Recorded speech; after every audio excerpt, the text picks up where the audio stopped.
You won't believe what happened when my HOA destroyed the most sacred thing in my life. But what came next? Well, let's just say nature has a way of balancing the scales that'll leave you absolutely speechless. This tree, it's not just a tree. It has been the guardian of my family for 400 years. Every leaf, every branch, holds the memories, the secrets, the laughter and the tears of generations that came before me. My name is Maria, and this magnificent oak is my sanctuary, the beating heart of my home, the very lungs of our neighborhood. She has witnessed everything throughout the centuries. Wars that shook the earth, passionate love stories, joyful births, heartbreaking goodbyes. And I, just like my grandparents and great-grandparents before me, am her devoted caretaker. I am the guardian of a living, breathing legacy that connects me to 4 centuries of family history. But not everyone sees the beauty in what has stood the test of time. Some people only see obstacles blocking their vision of progress. Or worse yet, they see dollar signs and opportunities for personal gain. That's exactly what happened when Mr. Caldwell, our newly elected Homeowners Association president, arrived in our peaceful community with his briefcase full of ambitious plans. Plans he called modernization and community enhancement. Mrs. Maria, I completely understand your deep emotional attachment to this tree. I really do. But we must face the facts here. This ancient oak represents a significant safety risk to our community. The massive root system is severely compromising the structural integrity of our sidewalks, and those sprawling branches are completely blocking the scenic view of our wonderful new leisure center that cost the association over $200,000 to build. The safety of our residents and the property values of our condominium complex must come first. This is a unanimous decision by the board of directors, made after careful consideration. It's for the greater good of all residents. Unanimous decision, he said with that practiced politician's smile. But something deep in my gut told me there was much more to this story.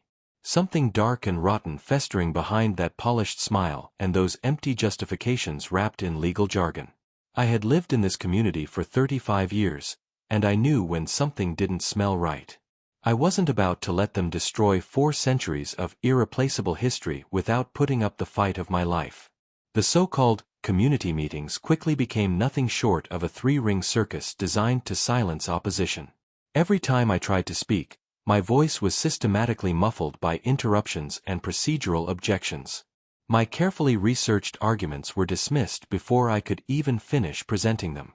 Caldwell and his mysterious allies on the board voted as a unified bloc on every single issue, like they were reading from the same predetermined script.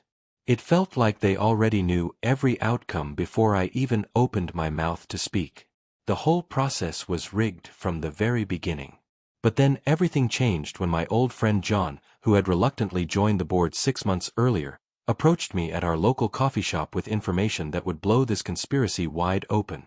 Maria, I need to tell you something, and you're not going to like what you hear.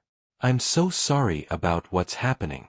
I tried to fight for you and that beautiful tree, I really did. But Caldwell, he has something on every single one of us board members. Contracts we've signed, personal favors we owe, financial arrangements we can't get out of. I've seen the documents with my own eyes, Maria. He's been systematically bribing board members to rubber stamp approval for all his development projects. That tree isn't just in the way of some leisure center. It's blocking the path for a massive luxury condominium development worth millions of dollars that he's planning to build in partnership with some out-of-state investors. This is a huge money-making scheme, and your tree is the only thing standing between him and his fortune. John's revelation hit me like a bolt of lightning on a clear day.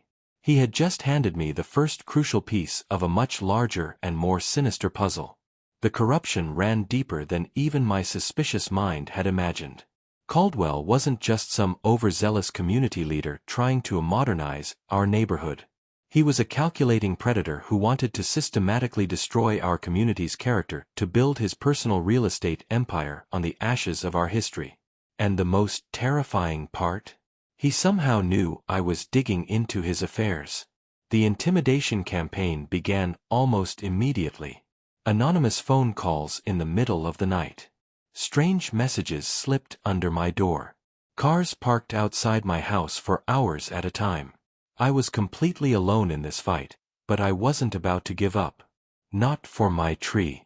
Not for my family's legacy. Not for my home. Not for my community that was being sold out from under our feet. They came like cowards in the dead of night, when honest people were safely asleep in their beds. Like common thieves operating under the cover of darkness. The storm that night was biblical. Sheets of rain pounding the earth and lightning splitting the sky like nature itself was protesting what was about to happen. I watched in horror from behind my neighbor's fence as hooded figures with chainsaws and heavy machinery worked frantically to destroy 4 centuries of living history. The rain mixed with the tears streaming down my face, but it couldn't wash away the crushing pain in my heart. Every violent cut of those chainsaws felt like a blade slicing through my very soul. I was witnessing my family's history, my personal legacy, being brutally ripped from the earth that had nourished it for longer than our country had even existed. And there he was, standing in the rain like some twisted overseer. Caldwell was there, watching it all happen, actually celebrating the destruction. He had no idea that by cutting down that ancient tree, he was planting the seeds of his own inevitable destruction. The next morning, as if nothing had happened, as if 4 centuries of history hadn't been erased overnight, Caldwell posed for photographs with a group of expensive suit-wearing investors.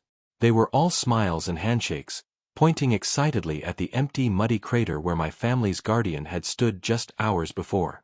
"Gentlemen, look at this magnificent opportunity. Behold the future of luxury living. The pathway is now completely clear for our exclusive residential development.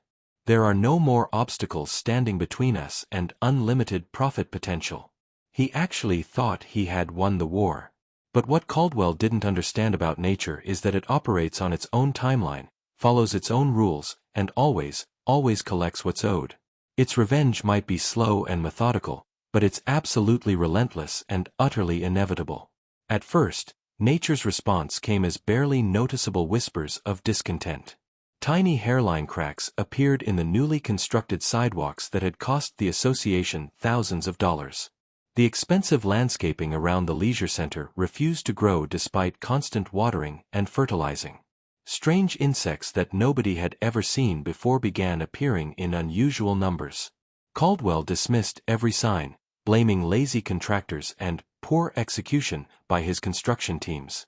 But nature doesn't care about excuses or blame shifting.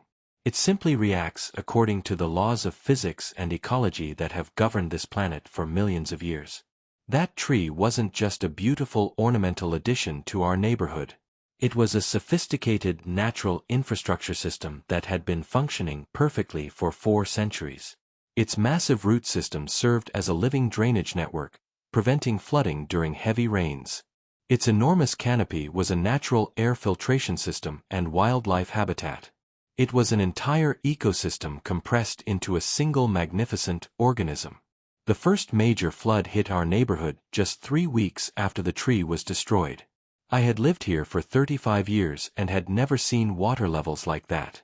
I've been in this community for 22 years, and I've never seen anything like this flooding. It's like the water has nowhere to go anymore. Not since they cut down that beautiful old tree. You think it's connected? I mean, that tree was massive. Those roots probably absorbed thousands of gallons of water every day. Public opinion began shifting dramatically as people started connecting the obvious dots between the tree's destruction and our sudden drainage problems. Mother Nature was systematically collecting the debt that Caldwell had foolishly incurred, with interest compounding daily. And ironically, the great visionary himself was suffering the most severe consequences, trapped in his expensive luxury home that had become an isolated island surrounded by a sea of muddy, contaminated floodwater. Finally, the moment of truth arrived. Armed with John's secretly recorded confessions, months of meticulously gathered evidence, and nature's fury serving as my most powerful ally, I called for an emergency community meeting. I projected everything onto a large screen for everyone to see. Every illegal bribe, every fraudulent contract, every lie that had been told, every corner that had been cut. Caldwell's entire house of cards collapsed in a single evening. His former allies, seeing the ship sinking rapidly, abandoned him faster than rats fleeing a burning building. Some even joined my side, claiming they had been coerced and manipulated. The official investigation that followed was swift and thorough. His arrest was as inevitable as sunrise. The financial costs to repair all the damage he had caused were absolutely astronomical, far more than our small community association could ever afford. Our neighborhood was left in ruins, not just from the physical water damage, but from the complete breakdown of trust between neighbors. Caldwell did eventually go to prison, but his real punishment was being forced to watch his carefully constructed empire of greed crumble into nothing, built as it was on a foundation of destruction and corruption. The scars from this ordeal will remain visible for years to come. But something beautiful emerged from the ashes of this disaster. Our community became truly united for the first time in decades. We learned a painful but absolutely vital lesson that will benefit future generations. Nature is not some resource to be carelessly exploited for profit, but rather a partner that must be respected and protected if we want to coexist peacefully on this planet. Together, we planted dozens of new seedlings where the ancient guardian once stood. But we weren't just planting trees, we were planting seeds of hope, seeds of environmental responsibility, seeds of a sustainable future where greed and short-term profit don't dictate the rules that govern our community. My 400-year-old tree is gone forever, and that loss will always break my heart. But her spirit lives on in ways that Caldwell never could have imagined or destroyed. She lives on in our collective memory, in the hard-learned lesson that changed our community forever, in the renewed neighborhood that rose from the mud and chaos he created. And me. I'm still just the caretaker, but now I'm the guardian of something even more precious than before. I'm the caretaker of a new beginning. A seed of respect for the natural world. A seed of hope for future generations. A seed that will grow into the sustainable, community-minded future our children and grandchildren deserve.